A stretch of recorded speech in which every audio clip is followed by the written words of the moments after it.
Кәбістә әлі туфрактан бұрын түртеп кенә килә, әмнә шешәк расадылары инде күшереп утыртырлык булган. Шушы вакытта эшмәкәрләр алты кешене эш урынлы иткән. Бүген хатын-кызлар бархыткалар һәм петунияләрне иркен савытларга күчерә.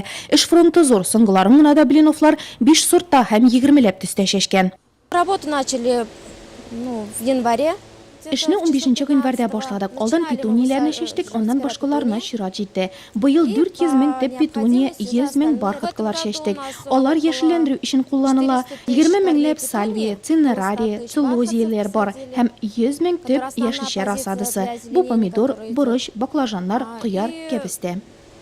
Соотношение Рассада гирләп үссен өчен яңа комплекста тиешле шартлар тудырылган, кыйдан тарттырылган су җылытылып сиптерелә, җилләтер өчен махсус форточкалар каралган, һава температурасы түбәнәйгән очракта автоматик рәвештә җылыту вентиляторлары эшли башлый. Комплексны ягуда эшмәкәрләр заманча ысул тапкан. Теплица отапливаем агропилетой.